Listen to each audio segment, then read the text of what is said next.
grabando.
La vida de los inmigrantes está llena de tradiciones y objetos que trajeron consigo, de recuerdos imborrables de otra parte del mundo, de costumbres que superaron el paso del tiempo y hoy forman parte de nuestra cultura. En otra parte la vida. Inmigrantes en San Luis.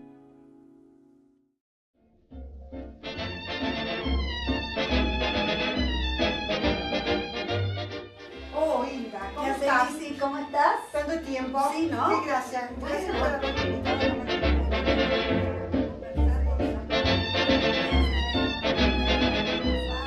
Gracias por haberme invitado a tomar el té. Bueno, ¿te acordás que estuvimos conversando de las costumbres inglesas de nuestros antepasados? Así que... Nuestros pasados ferrocarrileros. Así es.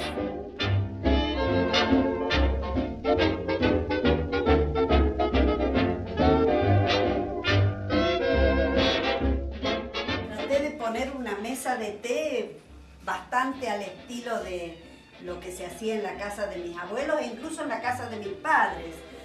Mi papá salía de la oficina a las 17:30 y a las 17:30 mi mamá tenía la mesa puesta y los cuatro nos sentábamos a tomar el té en la misma forma que lo hacíamos para almorzar.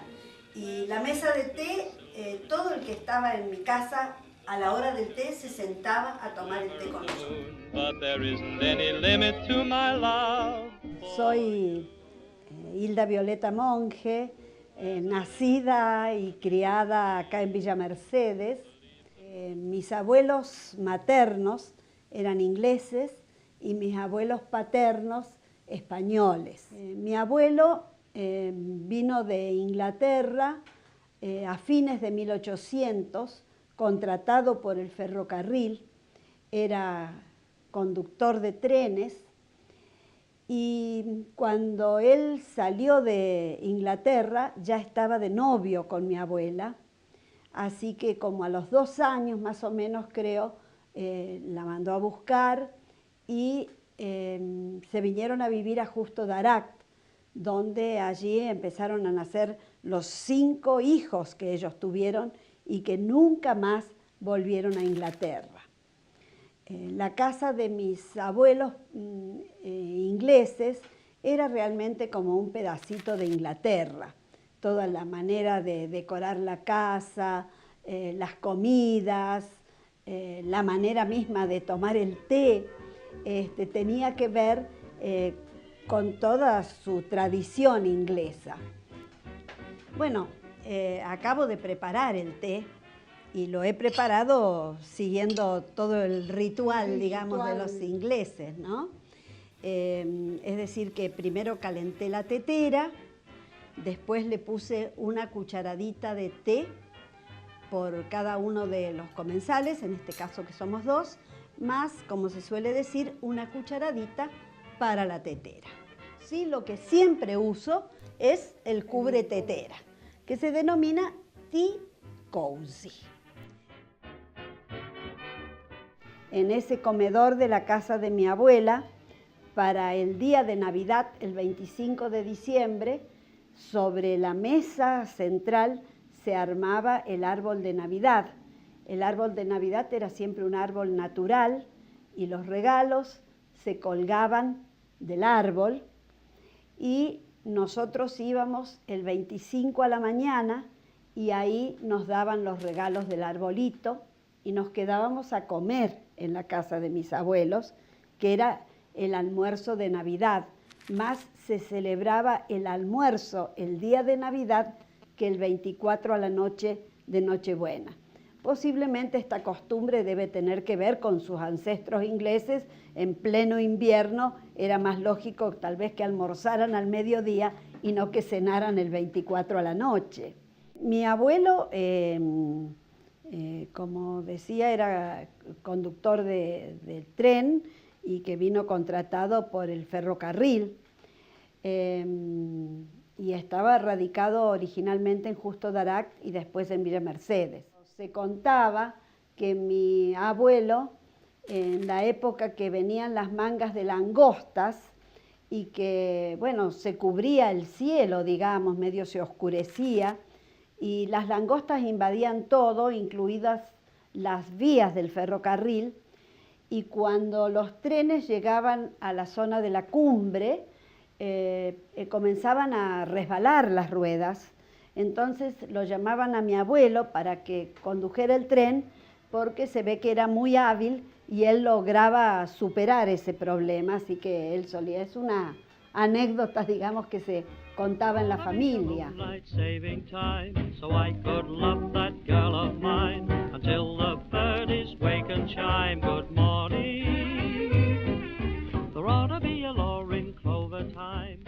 Mi nombre es Héctor Pablo Ósola. Estoy escribiendo sobre la historia de esta Villa Mercedes, de su región y un poco más allá también. A mi derecha, la estación de trenes, que no es la primera, pues la primera estación está mucho más al fondo, era más pequeña, y luego se construye esta otra para dar entrada a las paralelas de acero que llegaron desde Río Cuarto en 1875. Es lo que se denominó el Pueblo Nuevo, porque esto surgió a 33 cuadras de la Plaza La Finur y se creó en este lugar una población que fue originada por los trabajadores, por los funcionarios del ferrocarril que finalmente llegó hasta esta población, Villa Mercedes, y que fue punta de rieles. Aquí finalizaba el tren, aquí finalizaba la línea ferroviaria durante muchos años. Finalmente se iba a llegar a Santiago de Chile, se iba a llegar a Valparaíso, tal como se lo había planeado con la casa Baring Brothers de Inglaterra.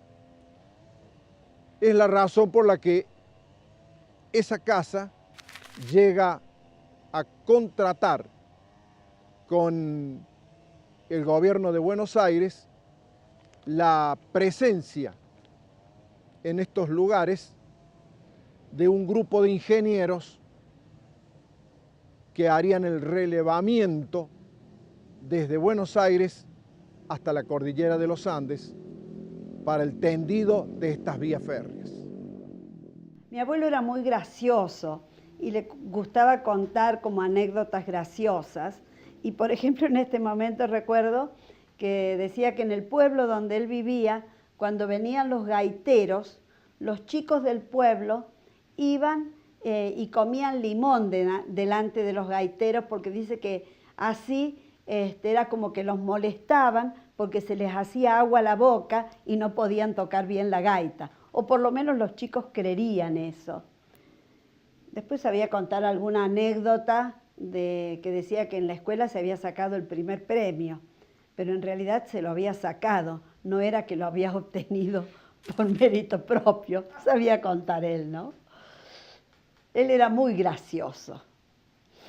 Y con los chicos nos tenía mucha paciencia y siempre iba a la hora que nosotros fuéramos, iba y en la casa de mi abuela siempre había unas especies de tarta que mi abuela hacía y siempre iba y le sacaba a mi abuela a cualquier hora un pedazo de tarta para convidarnos a nosotros y mi abuela protestaba porque nos daba de comer él fuera de hora, digamos.